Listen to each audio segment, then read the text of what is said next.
So what I want to do now that all of my body work is UV'd nicely in UV2 is I want to go back to my UV1, which is all individually packed, and I just want to pack it nice and tightly because I don't want too much wasted space here, because I'm hoping to use a 2K texture to handle my AO, my scratches, and my grime.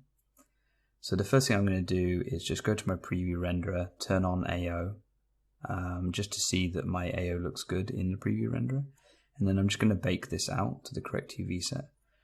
So now that you can see that my AO is baking, then I'll just fast forward this part of the video and then save out my AO. So the next thing I need to do is to turn off my AO rendering and go back to looking at the overall diffuse of my asset. So I'm going to turn up the brightness of the scene a bit. Because what I'm going to do next is to create a procedural occlusion for the whole asset. So I'm going to create my occlusion, and then I'm just going to go down to the type and change it to convexity. So any convex edges will now be, they'll be highlighted black. And then what I'm going to do is I'm going to start to adjust the settings so that these this map becomes more contrasty. And then I want it to have a bit of a gradient drop off on all of these edges. So you can imagine that wherever it's black right now, it's going to tell the drone that it's allowed to be scratched here in the shader. And then wherever it's white, there'll be no scratches.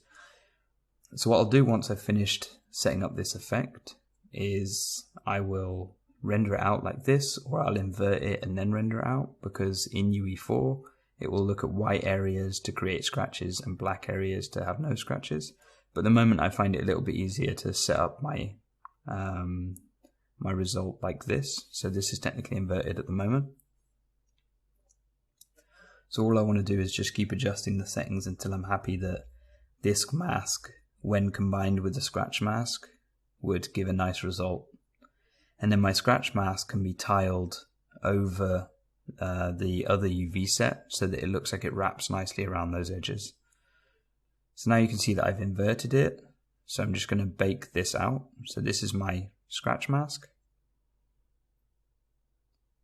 And then again, I'm just going to duplicate the occlusion, and now I'm going to do the opposite effect.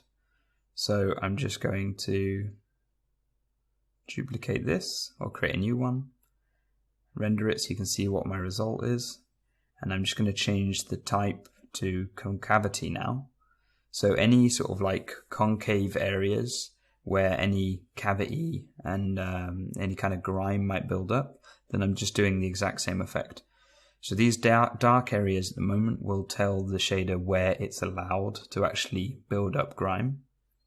So in UE4 in a minute, what I'll do is I'll combine this texture with a tiling grime texture, and then in other areas I'll tell it it's allowed to have grime in the final shader.